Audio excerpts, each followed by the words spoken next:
I'm going to tell you all right now, all of these wonderful people would not be here without Patreon supporters like you. If you enjoy credible news, reviews, and commentary on UFOs and UAPs 5 days a week, you want to support this show. What's your name? Marty. Marty, look how easy this is, Marty. Pick up your phone. Boom, you're a Patreon member. I mean, look, it's so easy. You just click the link, which is right here. Just for $1 a month, you can support this show. Just fill out the information and pledge what's comfortable for you.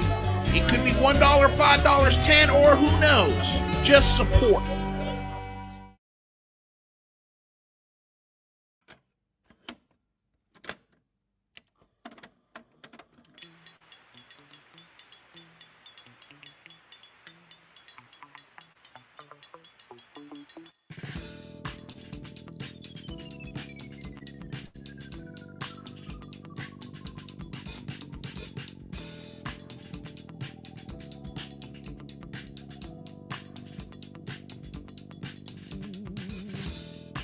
Hey, Miller, you're muted, buddy.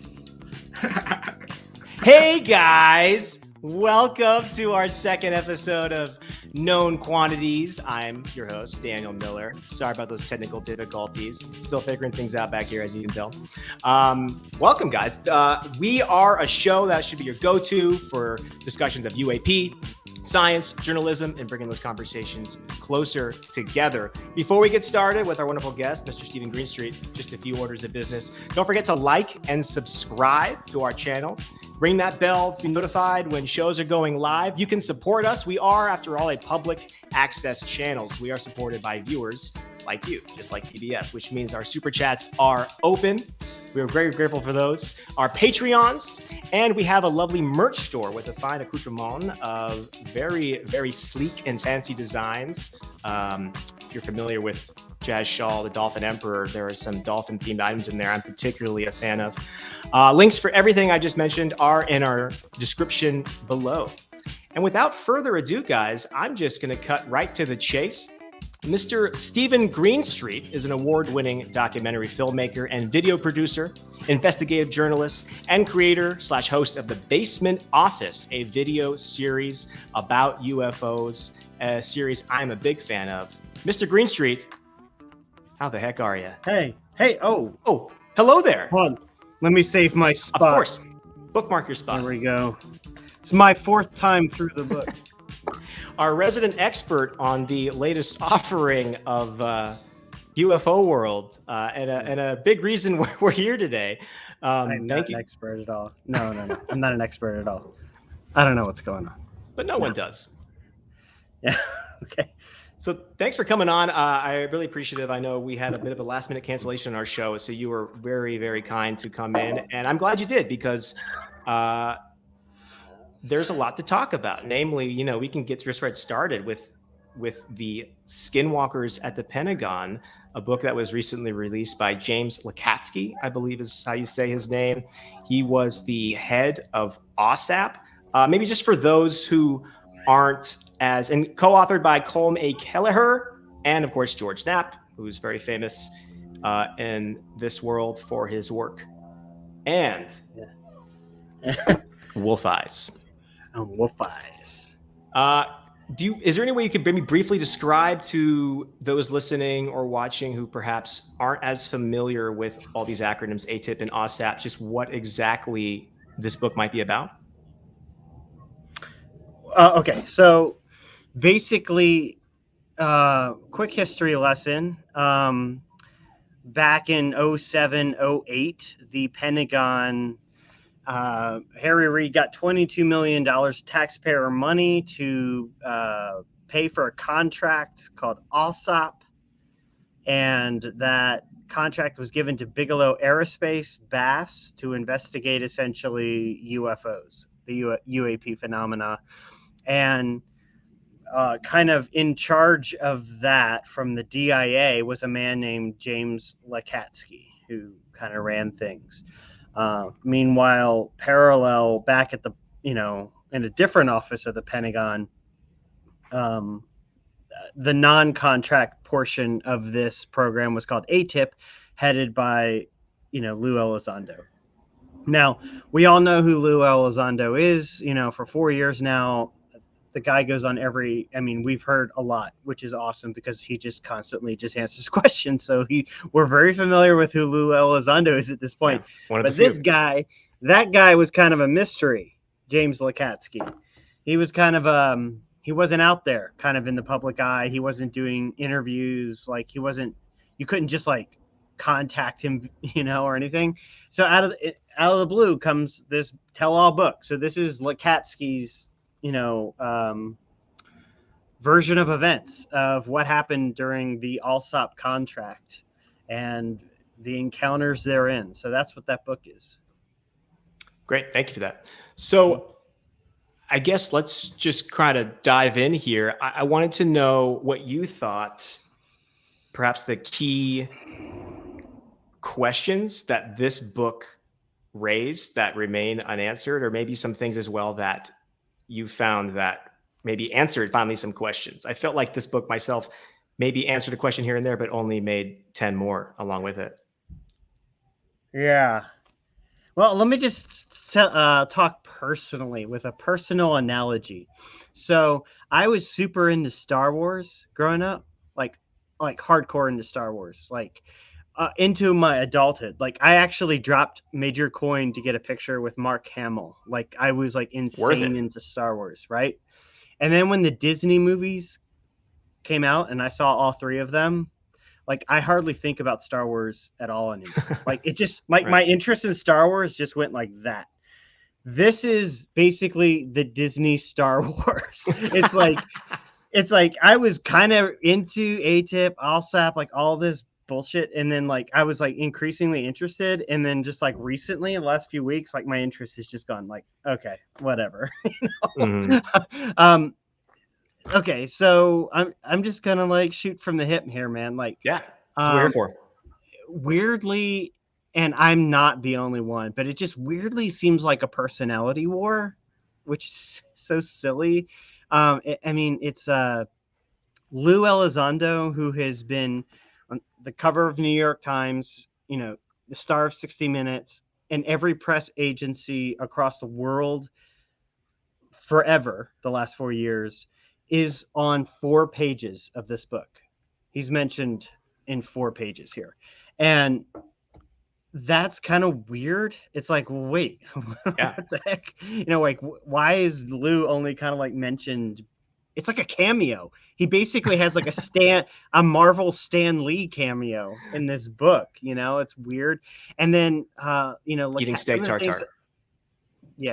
Like some of the things Lakatsky has said, he refers, like he in recent interviews this week, he's like talking about ALSOP, the team, ALSOP, all the money went to ALSOP and we were the team. And Lou, he, singular, was like back at the Pentagon doing his own thing with ATIP or whatever. And then he says like, we were the only game in town. It's just really weird. Like he seems to be like throwing shade, and it wasn't coordinated with Lou. It wasn't like Lou also came out and was like, hey, the book, and like, here's my old buddy. And they're like, James, and we're doing interviews together and we're like coordinating this together. It just seems really bizarre and in a weird way distracting from UFOs. And so in that sense, I'm like less interested. I mean, the contents of the book notwithstanding, which are mostly, in my opinion, only batshit. I mean, notwithstanding, it's turning into something that I don't know. It's turning into something disappointing, man. And not only that, but just like this is supposedly the truth about ALSOP, right? And they're saying ALSOP was the big kahuna, ALSOP was the big program, ALSOP was the bee's knees, ALSOP was all that. And it's like, and then it's like, but okay, that's the opposite of like, the Pentagon says that ATIP was the umbrella program, and then out of ATIP came the ALSOP contract, which was then given to Bigelow, under this ATIP umbrella. And that's per the DOD. And then, sources confirm. Previous ALSOP ATIP sources confirm. Yep, that's how it was. And then this book comes out and says, nope, that's all wrong. And so I'm just like throwing my hands up and going like, why can't anyone get this right? Right. It besides everything, and I want to go back to that in a minute, but just address that for a minute. It just seems so confusing that over the course of these few years, since I guess the 2017 article came out from the New York Times, we finally thought we got the story straight in terms of what ATIP was to OSAP and what it studied. And as you've covered very well in your prior reporting and your most recent episode on YouTube, how they changed the line 3 times until finally settling on, yes, this program did investigate in some capacity UAP.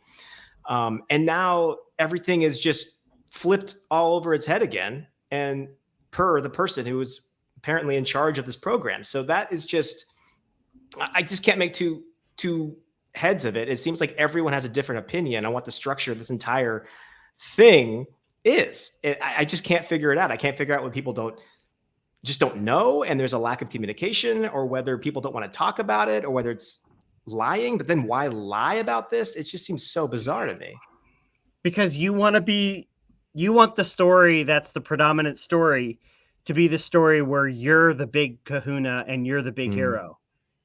Right. You don't want to be a backseat driver. Right. You don't want to be someone that no one knows about. You don't want to be the guy that was like, who got shut down after 2 years or 3 years, whenever DIA said, no, we're not giving you any more money. Like, you don't want to be that guy. Like, I don't know. That's just human nature. That's just how I feel about it. And also like milk before meat, like when Lou came out, like, the thing that was brilliant about Lou and Mellon and TTSA is that it first started with just the basics. There was a UFO program with minor details about what the hell that meant. And then here's 3 visuals. Here's 3 videos, right? And then like as the weeks and years progressed, we start talking about like craft moving at 48,000 miles an hour and transmedium and the 5 observables. And then eventually later we start introducing other things, right? It's like milk before meat. Like, this is nothing but meat. It's just like out of the gate. Yeah. Like, it's like, hi, my name's James Kasky. Here are the werewolves. Here are the duck monsters. And like, it's like, hey, calm, chill. Okay, let's just get to know you first, buddy. Right. Yeah. I mean, I'm just saying, you think as a scientist, as a very serious scientist who works at the DIA, when you share stories or, purported witness testimony of events that include, these giant like dire wolves and dino beaver hybrids and blue orbs that, are going into people and leaving behind like autoimmune disorders. It just, like, what are we supposed to do with that? Because all you have is testimony. And as a scientist, you'd think you'd know, we probably shouldn't say these things unless we have evidence and data to back it up. Because as a scientist, if you're trying to prove something, you don't tell the public until you've finished your, the entire process. You have to experiment and repeat it and redo your hypothesis and come back and go the evidence, and then you publish it and it's peer reviewed. There's a whole process. And instead there's just a story that, even if, let's say it is true, right? Everything he said is true. Nothing happens regardless of whether what he said is true or false, because all we have are stories. There's nothing to do with it. Right. No, exactly. It's like, and even what's weird in the book is like, they even on the same page, literally, they say, we headed out into this portion of the ranch with like camera gear, radioscopes, whatever, to document what we experienced. And then on the same page, they talk about experiencing some kind of entity, monster type thing. And then at the bottom of the page, they say, we forgot to take pictures. It's like, these are the worst scientists in the world. Right. But it's like, okay, fine. You were too scared, then like wear a body cam. So then you don't have to worry about whether you need to take a picture or not. But yeah, yes, you're there for the sole purpose of doing that. And yet time and time again. But also like, okay, to make a statement such as blue orbs were following us home, or like these entities were like infecting us and then following us home and entering our bodies and causing autoimmune systems. Think about that statement. It's cause and effect. Science is cause and effect. So the cause, the orb, did this, the effect equaled autoimmune. Well, all of that's studyable and all of that should be provable. That A to B to C, you can lay that out. We studied this. We studied, blood chemicals in the blood. And there was a foreign agent. Here's the chemical makeup of the foreign agent. Like, here's that evidence. And it's like, I'm down to see that evidence, to see that data, like bring it on. But just to like release a book saying it, and like the lack of photographic video evidence. Scientists don't talk. Scientists don't just like talk. I mean, you said it yourself. There's like a process, and it's like a point by point by point slow process. It just seems like just seems like these guys went from 0 to 10. Yeah, which is like, it seems kind of anti-science. Right, and it just. And at the end of the day, I mean, I guess they wrote it just because they figured we're not going to be able to add to this conversation in like an empirical way. So let's just share like what we think happened, or I don't know, because it doesn't it doesn't change anything. The movers and shakers who affect policy aren't going to make policy. Well, I guess they did make OSAP. So, but there requires more information in order to enact some kind of change. I mean, we look at what's going on with the Deputy Secretary of Defense right now, who's in the middle of, hopefully the DOD is creating this permanent office devoted to studying UAP and collecting data. That came from the ODNI trying to collect, or the UPATF trying to collect data and then showing it, and they brief people, and they saw data. They said, wow, that's something we should look more into. And that's why it's made. So if their interest really is in opening this topic up and trying to get people to engage with it, this just seems counterproductive to me. And I don't know what you think, why, I guess, given what's been happening the last 3 years, when we do see a momentum in terms of data being collected and acted upon, why we seem to be revisiting this. And then also I want to ask you another question after that, is the through line that we see from OSAP or NIDS, which was the kind of the precursor just on the Bigelow side, to current day. Are you worried that there is a through line here, that none of this is serious? I mean, I'm not like worried and I've always suspected something was off. I mean, pending, without a doubt confirmation, I think anyone in their right mind should be a little bit skeptical and doubtful, because like these are extraordinary claims. I mean, I remember the good old days 4 months ago when like some of the most outlandish claims were, hypersonic craft, transmedium craft that can move in orbit, air, or sea without any structural like damage or compromise. Like that was like the bar, and trying to like wrap around like how's that possible, and the discussion around that was like interesting, and it's also there's some question marks there. But this stuff, like this OSAP's business, and like I just don't know. I just can't believe that. I mean, I guess it's kind of awesome that we can now say that the government paid $22 million, at least per Lakatsky, for like ghosts and werewolves and stuff. Like that's, I mean, I guess the government spent money on dumber things. You know what I mean? But I'm not worried, meaning I think questions need to be demanded. And look, of people making decisions, because like I said, cause and effect. What was the cause? What's the cause of UAPTF? That's the effect. A UFO office. That was the effect. What was the cause? Well, the cause was December 2017, an article coming out about the secret UFO program, and a guy within the Pentagon who said, we're not paying attention to this. We need to pay attention. And all of those breadcrumbs led to UAPTF, what's happening right now. And then this book comes out and says, no, not so fast. No, the main cause of what's happening today, the main cause is this. They're saying that was just like a little, that was just a thing that was happening in the Pentagon with one dude. We are the cause. It's like, okay, all right. So do we have to then, if that cause equals this effect, we have to like then question what's happening today. Was it based on something 100% solid? Right. Yeah. And that's the unfortunate reality of this topic. Is it's such a low information zone. We know next to nothing. I mean, nothing. To your work and next to nothing. Report like a few other reporters. That's it. They're the only ones that managed to get some statements or ask some questions, but right there is so little known. And then most of the responses you get, they change a year later.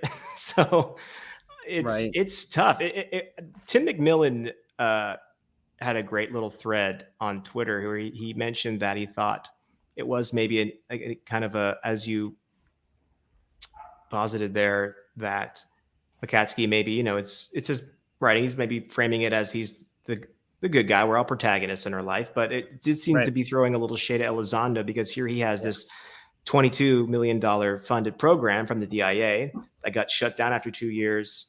Based on what I've heard, it seemed like it really hurt his career, is what the remarks I keep hearing, even though I've never seen any evidence of that.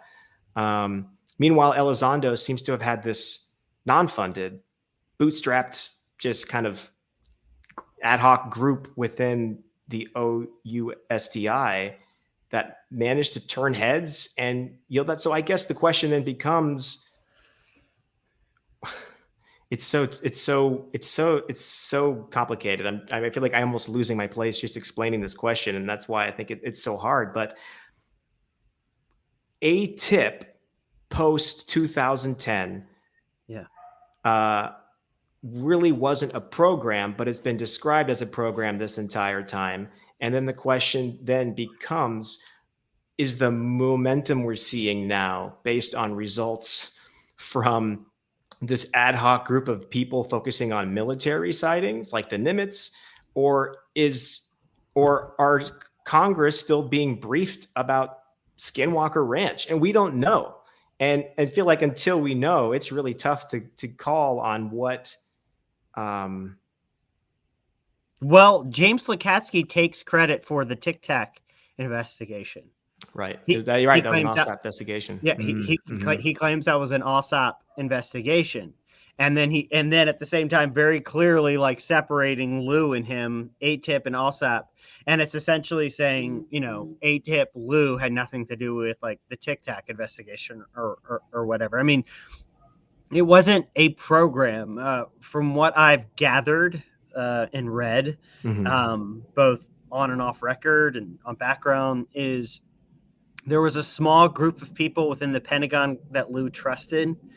And they decided there were folks that were going to be kept in the dark because of their vehemence against the idea of investigating UAPs. So it was, I have never gotten the impression that it was Lou alone.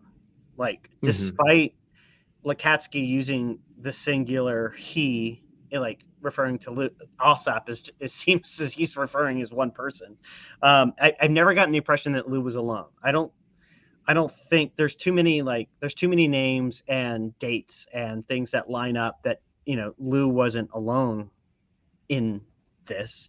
And Lou is not some stark raving madman. He's just, absolutely not. He's just not. Like, we can look at his employee like evaluations from the DOD. They're glowing, like for what he had to do and his responsibilities. Like, he got glowing reviews at the Pentagon. This wasn't some guy, some pencil pusher in a basement, like shaking his fist about UFOs. Like, this guy was legit, and from my impression, there were like personal issues in the Pentagon and with Lou and ATIP and post his resignation. It appears that those personal issues continued. And, Lou seems to infer, Lou filed a complaint with the DOD Inspector General, claiming a proactive campaign to discolor his reputation, attacking his reputation and his trustworthiness and all of this stuff. And so, yeah, I don't buy the fact that ATIP was this big program or this big serious thing or this like big organized thing. But I also don't buy that it was just Lou, that it was just like Lou, like, doing this incognito. Like Lou had people in the Pentagon. Yeah, he had to. I mean, he's been gone since 2017. Yet look what's happened since. So if it was just Lou, I don't think this issue would have gone much further after after 2019. Yeah. Why do you think? Obviously, I know it's just your opinion, but I'm asking you, knowing that you've been on background with some people. But why do you think the Pentagon has stuck by I should say the Public Affairs Office has stuck by their guns on not really acknowledging Elizondo's involvement? It just seems like such a weird stand to take if it's true. And I from what I've been able to gather myself too, I see no reason to think Elizondo is lying, and lots of evidence to see that he's telling the truth. Just, I guess, why? Is the personal issues, or do you think they're just trying to, it's an inconvenient subject to talk about and they're trying to just kick the can down the road? No, I mean, so I've gone back and forth on this, and, there is no doubt that the Pentagon has changed or altered and amended their statements on ATIP at least three times. At least three times they've, flip-flopped back and forth on ATIP. With Elizondo, they've only made one amendment. The first statement via Chris Sherwood to me was Lou Elizondo had no responsibilities with the ATIP program. And then soon after, Susan Goff issued a slightly amended statement saying Lou had no assigned responsibilities with ATIP, which in my opinion is technically true. Right. Because he wasn't assigned. Like, how does a director of a program get assigned what to do in the program if you're like the director and in charge of it? You're right. probably the one assigning. And it seems that Lou was very hush hush in a lot of ways about ATIP, its existence, because after a certain point, while Lou claims that they were able to secure more funding in fiscal year 14 and fiscal year 15, or fiscal year 13 and fiscal year 14, more funding, but it was just it was bootstrapped. It was like, hey boss, hey, I know I've been assigned X, Y, and Z, but I've got this other portfolio I was hoping I could like work on, and in my downtime it won't eat into the other stuff.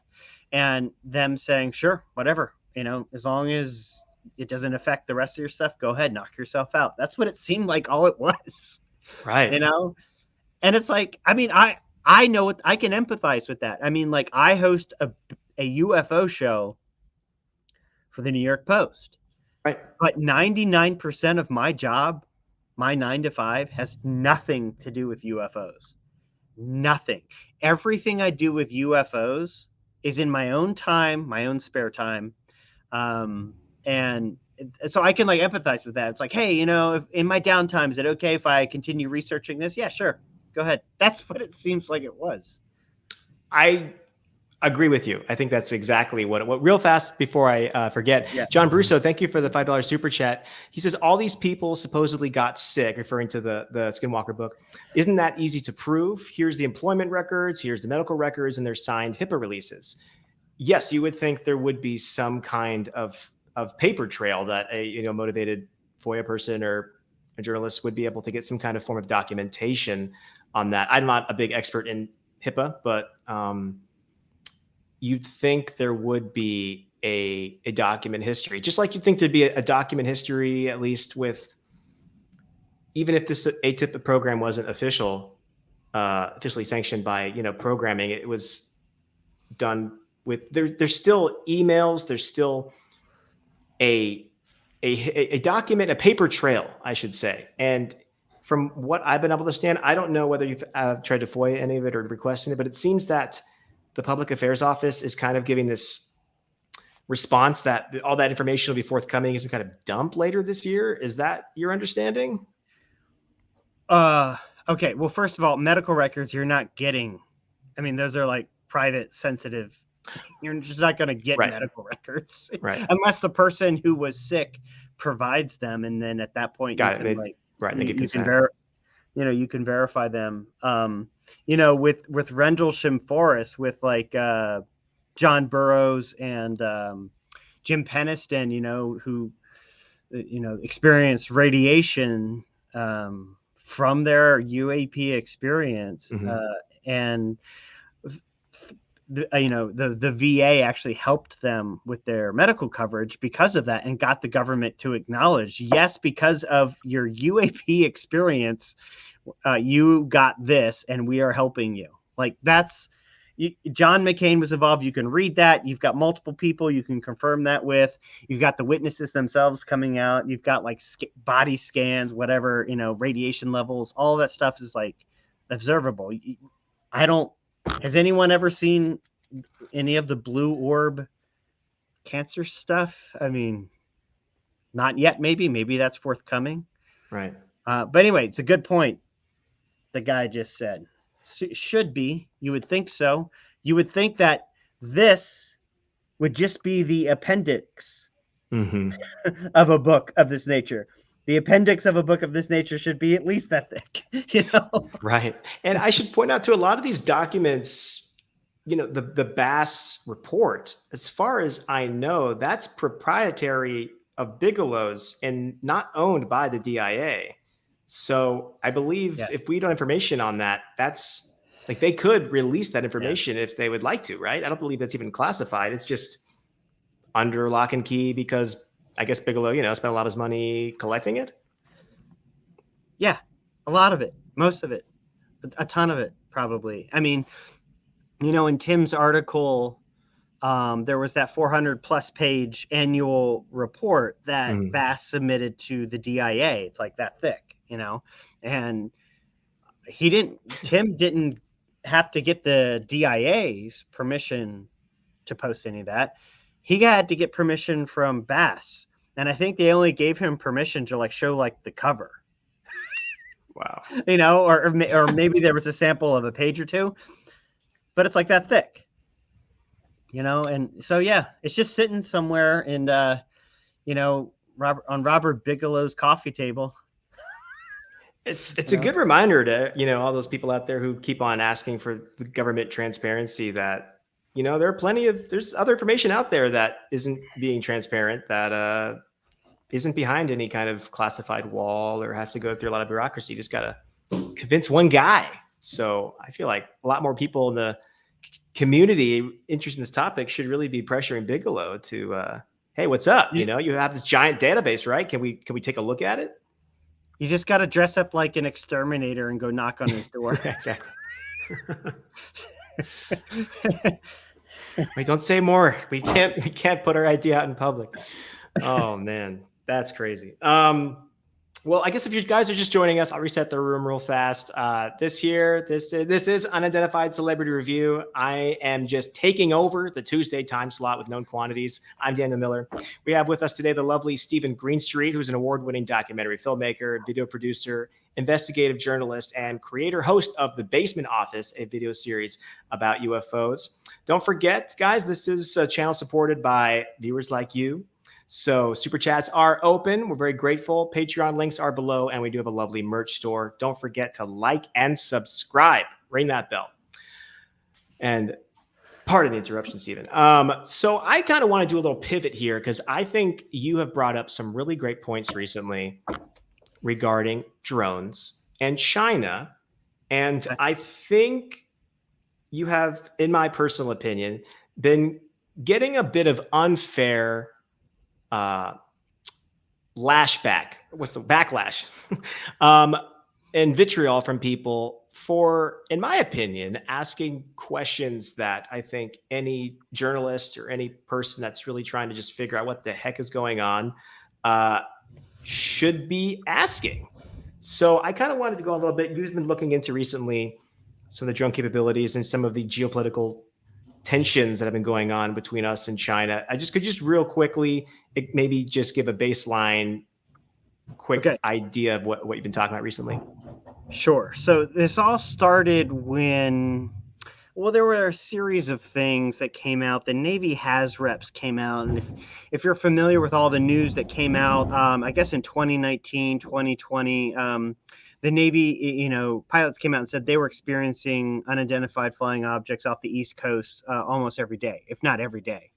And, people were going like, wait, what the hell? Like, our military's pilots? And then a few of the actual hazard reports were released. And these are reports that pilots, the military, fill out when they come back from their encounter.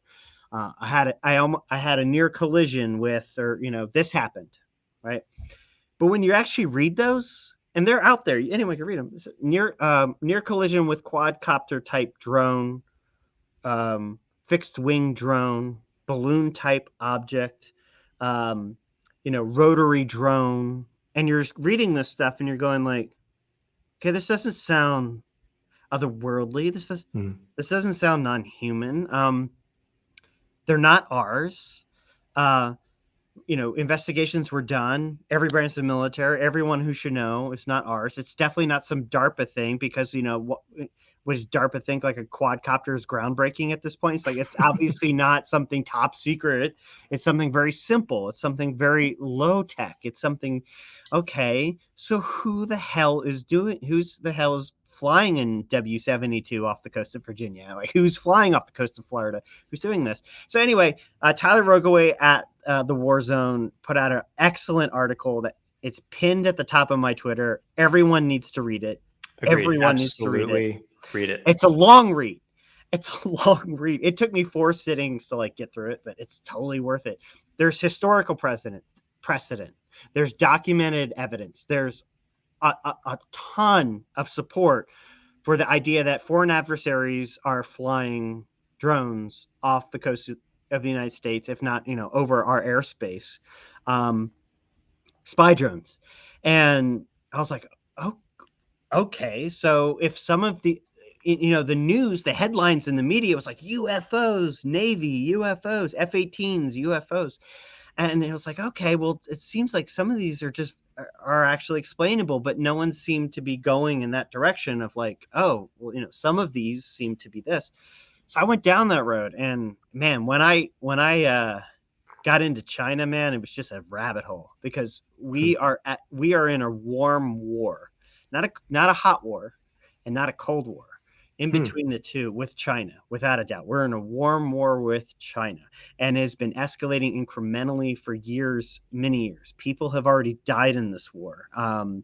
There have been injuries in this war already. And a lot of this stuff has been suppressed, or, the military doesn't want the public to fully know about what's going on for various reasons, geopolitical reasons, global trade reasons, ego reasons that the military wouldn't want us to know. So, I've said it before, in a lot of ways, the Pentagon is lucky that a lot of us are talking about aliens and UFOs. And we're not talking about rotary drones from China or hypersonic aircraft from China. They're whew, they're probably like, whew, no one knows about this. No one's looking into this. Really surprised when that UAP report came out from the ODNI.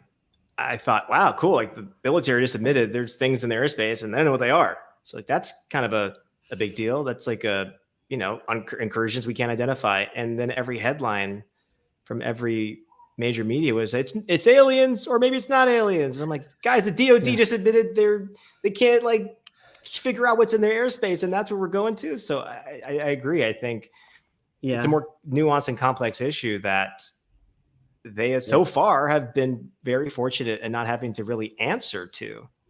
Yeah. There was a great book called Crashback by Michael Faby. It's about the U.S. versus China relations in the Pacific over the last decade plus. And my jaw literally opened reading most of this book. I had no idea some of the stuff that happened. Now, I'd heard of events. I'd heard of incidents before in a headline in a news, But you could tell that press release from the military was super truncated and, controlled and crafted. To hear the full story behind some of these incidents is scary. Like, it's actually pretty scary how aggressive it's getting in the Pacific right now. Wow. Yeah, wasn't Hawaii recently buzzed by some jets or some ships by Russia? And there was a whole thing about it. Did that happen recently? Am I making that up? Hawaii, yeah. yeah. I think so. I don't know. It happens all the time, and I mean all the time. I mean, Chinese spy ships were, off the coast of Alaska, off of showing up to U.S. like military testing in the ocean off of Hawaii. Here comes the Chinese spy ship, and they're not hiding. They show up aggressively, and they're like, and the U.S. does the same thing. When you look at the U.S. Cowpens, which was a near like fatality incident with China in 2013. When you read about in Crashback about what happened, you're just like, oh my God, this is getting bad. And the Navy, the initial releases that came out were like super short and just, we had a near collision and they didn't get into the weeds with it. And, when you look at RAND reports and DoD analytics and studies on defense.gov, China has been aggressively pursuing AI drones for many years. It's like they're moving money from like big toys, big bombs, big ships, big planes. They're moving money from that into tiny and AI and little drones and UUVs, like underwater drones. And like they have multiple times it says that China has these swarms that basically overwhelm a fleet. These tiny little things, they overwhelm a fleet, and it basically overwhelms. They can't like lock on anything. It's like they're spraying this electronic data everywhere, and it's difficult for the ships to like concentrate on what's going on or to capture radar and all of these things. And that's in a ton of reports. And so when I read in July 2019 off the coast of California, right, that a fleet was swarmed by UAV or UAS, and nobody knew what they were, and they went, they went silent, River City, Alpha 4, where they shut everything down because they didn't want to be spied on. Like, that's what I think. I just finished reading 10 years worth of documents saying China drone swarms swarming around U.S. ships. China drone swarms, AI drones swarming, drone swarms. And then what do I read in 2019? Drone swarms around the U.S. fleet. And the first thing that came to my mind, I was like, okay, this seems to be China. This seems to be what all these documents say they're doing, Right. Yeah, that was my thoughts as well with that incident off of 2019. And I guess there is something to be said too, that if they do address this or go public with it, that I guess in a way would maybe them being the DoD have to address the fact that we're doing the same thing. I'm assuming we're also sending spy drones and collecting electronic intelligence, or maybe even swarming them. And if we talk about it, maybe then China's like, oh, you want to talk about then what you guys are doing with our fleets? Or yes. So there is this whole thing, people say like, why? Well, if that was China in July 2019, why didn't the Navy just shoot them down? And there's various reasons, but one would be if you start blowing things out of the sky, that's a global thing. Like everyone's going to know that you're blowing Chinese aircraft out of the sky. Now there's the flip of like, well, China, what the hell were you doing 60 miles off the coast of California, even though it's international waters? But it's going to cause a spark.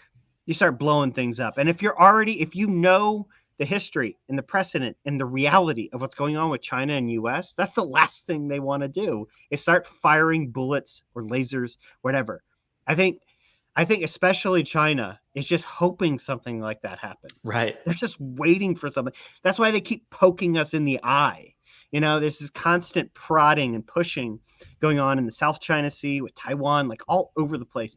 And so why the hell would you blow these things up? Just go River City and just be like, as I've heard happened that night, go out on the deck and wave at them. Like, hey, we know you're there. We're Right. here. I mean, it's not the first time it's happened. It happens all the time in the Pacific. I mean, not just Pacific, but with Iran and Russia. I mean, you've got like Russian planes like near colliding with U.S. forces. I mean, it's the nature of things right now. Oh, that's fascinating. And I mean, I was going to say the DoD does itself no favors with how it goes about releasing this information, but I suppose us debating on whether they're whether they're non-human entities hanging out is probably beneficial to them. But I guess that's what bugs me, is that here we have whoever's in charge of releasing information, the messaging, okay, with Americans just kind of fiddling around in this low information zone and coming up with their own possible solutions. And I know Dave Beatty Beatty, I'm sorry, I keep forgetting how to say your last name, Dave. He did some amazing FOIA work to get those deck logs, and apparently the deck logs, like a majority of the deck log, he got a little bit, but the majority of the deck logs during these UAP incidents are just gone. And we know that, Snoopy teams. Okay, go ahead. Yeah. They're not gone. I don't think it's been confirmed that they're gone. They're just not released. Right. Sorry. That's what I mean. Not gone as in they're missing, but they are not released to him, even though every other deck log was released to him. Thank you. Yes. Details matter. Can I say something else that's interesting about Dave's case? Mm-hmm. Is that when two things. One, when he submitted requests for those deck logs, he was given a due date. Basically, the government said by this date we will basically comply. So, like, by this date we will comply. That date came and went. And when Dave fought back and was calling them, they were like, oh, well, this was moved up to the UAP office, basically Susan Goff. The UAP office, or the person handling UAPs, Susan Goff. And Dave said, my request said nothing about UAPs. Right. Nothing says UAPs. Why was this given to the UAP office? And some of you may think, oh, well, that's proof that in and of itself is proof that these were UAPs. But when you think about it strategically, logically, when you think about it for a little bit, how brilliant is it, that setup? We're going to have a UAP office, and now everything goes through us, one place. Because before Joe Gradisher of the Navy was off going rogue, releasing his own statements, the Air Force was going rogue. God knows when the next Navy pilot's going to appear on 60 Minutes. We're losing a handle on this thing. We need to get our arms around this thing, aggregate, consolidate, make one place where everything flows into this one thing so we get control back, right? One place. And so Dave goes, oh, you're overdue. Where is it? Oh, we sent it to the UAP office where it's been indefinitely. Now they can just take that and hold on to it and says, oh, sorry. Oh, that was spooky. It was a blue orb. Duck. Blue orb attacked me. That was crazy. Right when we'd finally have some data. No, right when I was getting to the truth, man.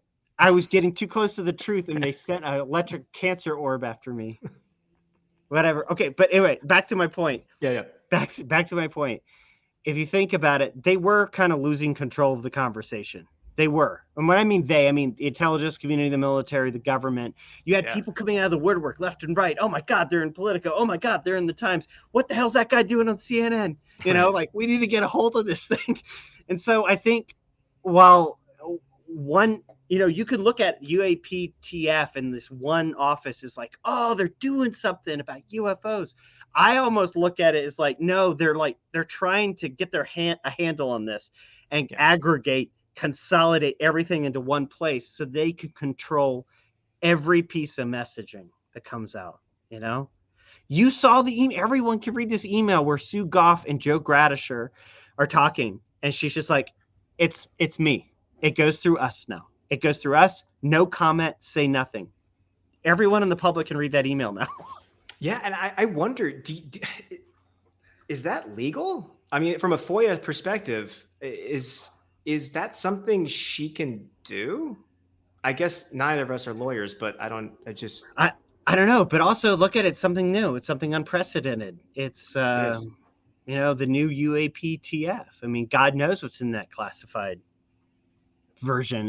What they're doing, and they can get away with that now. They can give us 9 pages Right. of generalizations and bullet points and say, "Oh, don't worry, we're taking care of the rest of it." You just got to look at it differently. You got to ask yourself, what if I'm wrong? What if what's really going on here is, well, it seems like the illusion that I have control and that we have control of the conversation, could it be flipped? Could it be just an illusion that I have control? And what's actually happening is the government pulling everything back to them, Anyway, this is how I think asking yourself, what if I'm wrong, is really important because we're all just kind of aimlessly wandering in this dark cave, and we have like a little torch, and we're trying to figure out, some people maybe have spent more time in this cave than others, but it's very low information, and that's very much that's intentional. They have information the DoD could release. They don't want to, and they may have good reason. But oh gosh, what was it was an important question. Well, sticking along that line, I guess my question then is, do you foresee that this is it? Like, there's been a nice UFO media wave the last few years. Now it's just back in the box, and maybe the cycle will continue again another 10, 15 years? Or do you think we are past the point of no return where there's going to be a base level now of discussion that maybe didn't exist before? I sense a pattern. And when you look at like the UFO conversation in the 40s about saucer and the 50s about saucers, or it's just cyclical. It's always just stories, man. What do we really know? I mean, we started this whole conversation. You said it. What do we really know? Like, sit back and what do we really know? Very little. Do any of the 3 Navy videos show and demonstrate anything otherworldly, anything non-human, anything out of the ordinary? They don't. If you want them to look a certain way, maybe you can see that, but they don't. They don't show anything otherworldly. We're shown nuggets and glimpses. So what do we really know? What do we really have? And the answer is not very much. Just a bunch of stories, as there always has been since the beginning of time, especially with UFOs for decades. Just stories. Right. I mean, that's kind of how this whole way began, was not that we necessarily got raw information ourselves, but that people who are in charge of said information are saying, we don't know, it seems weird.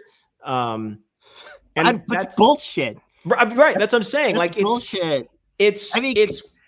Well, wait, hold on. Elaborate a little bit. What do you mean by bullshit? Bullshit as in you don't think they... I'd buy that the first time. But for an ongoing multi-year, multi-decade excuse of like, exactly. We don't know, the most powerful military on planet Earth arguably is going to say, like, we don't know. I don't buy it. You have a best current assessment at the very least. What is that? I mean, how much money do we give the military every single year? You're a problem that seems to have, according to documentation, been a problem since at least the 40s, if not earlier. You're telling me you guys haven't spent a little bit of energy time to really figure out what the heck is going on? Don't be placated. Don't be placated. Don't be comfortable. As soon as you get comfortable, they have you. Don't be comfortable with what anyone says. Don't pat yourself on the back and say, oh, we got this thing figured out. No, you don't. And you could be getting played. You could be getting used. And always consider that and ask yourself, what if I'm wrong? And that's where I am right now. I mean, about a year ago, I started asking myself, what if I'm wrong? And I started following the breadcrumbs. Where's this going to lead me?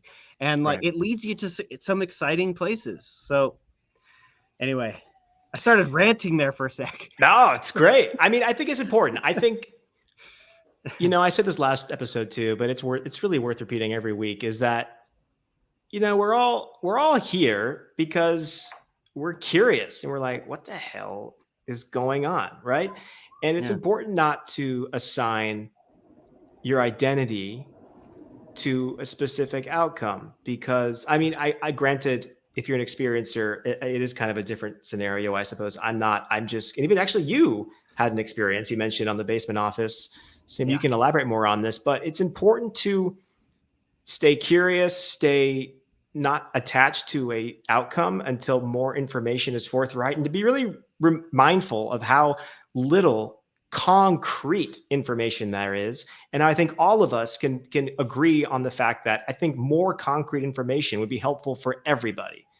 And maybe not so much arguing about, well, this is wrong or this is right, or all the reasons behind why you're wrong and I'm right because this is and this and this. Talk about, well, who cares about what we think? If we were going to give this data to the Senate or to to the scientists who are trying to make this thing go forward, what would we need to put that conversation forward? Because a bunch of people into UFOs trying to figure stuff out, it's not going to move the conversation forward. We need everybody. We need people who weren't interested before to say, oh, there's something weird going on, whether it be Chinese drones or something else. Mm-hmm. The fact that we don't know, I feel like, to me at least, that's what annoys me, is that we could know, maybe their information is there somewhere, and yet we aren't getting any of it. Sorry, I now it's my turn to rant. But any comments or anything else that you wanna leave this group here before we go our merry way? I want to bookend with this. There are, without a doubt, real unexplainable UFO cases that defy logic, that are creepy and amazing. Those do exist. There are plenty of cases like that. We don't have to like hyper focus on what's been going on for 4 years. Like, there's a lot of stuff that going back many years, and let's not get in the weeds of like, I'm starting to pull back from the last 4 years and just kind of like let it happen on the background. I'm moving on in a little bit, and trust no one. As soon as you trust someone, they have power. Well said. For good or for better or worse. Right. At least be mindful of the fact that that person does have power over your thoughts. Well said, Mr. Greenstreet. This is a great conversation. I think the medium of Twitter isn't always great for nuance or elaborations, and it was really great this past hour. It's a treat just being able to talk to you about this stuff. So thank you so much for coming on. Where can people find your stuff online? Let us know how we can find Basement Office and everything else about you. StephenGreenstreet.com or at Middle of Mayhem. At Middle of Mayhem is my Twitter handle, and I have my link tree there to all of my memes and goodies.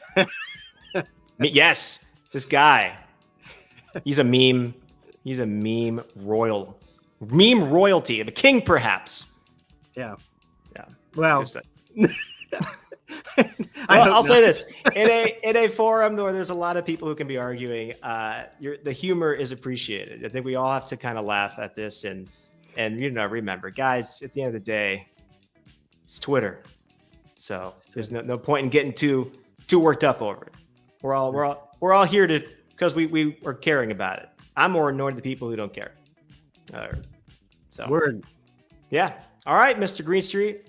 Well, you have a good rest of your day. All right, Daniel. Thanks for having me on. My pleasure, man. Take care. Later.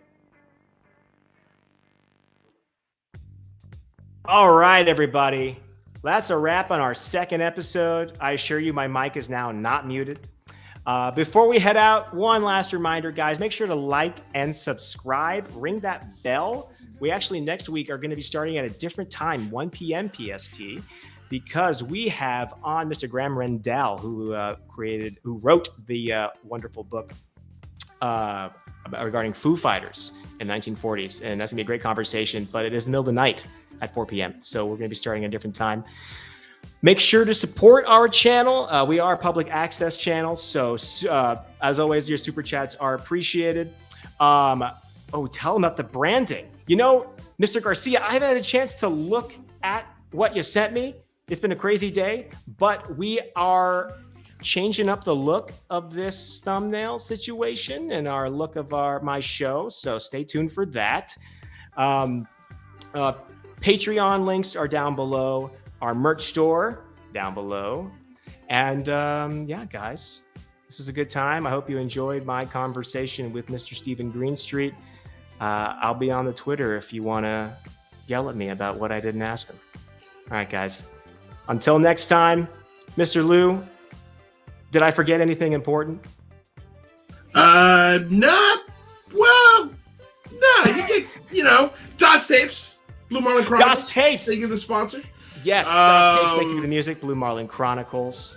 And yeah, I think you got it all. I mean, you did the merch and everything in the first couple ones, so yeah, you knocked it out of the park. It was pretty good. Yeah, that's pretty good. It was not bad. That was a fun conversation. I admit it. Excellent.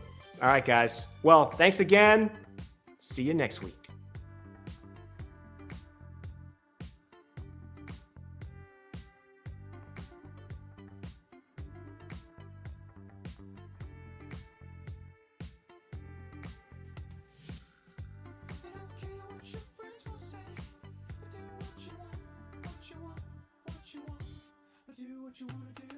I'm going to tell you all right now, all of these wonderful people would not be here without Patreon supporters like you. If you enjoy credible news, reviews, and commentary on UFOs and UAPs 5 days a week, you want to support this show. What's your name? Marty. Marty, look how easy this is, Marty. Pick up your phone. Boom! You're a Patreon member. I mean, look, it's so easy. You just click the link, which is right here. Just for $1 a month, you can support this show. Just fill out the information and pledge what's comfortable for you. It could be $1, $5, $10, or who knows. Just support.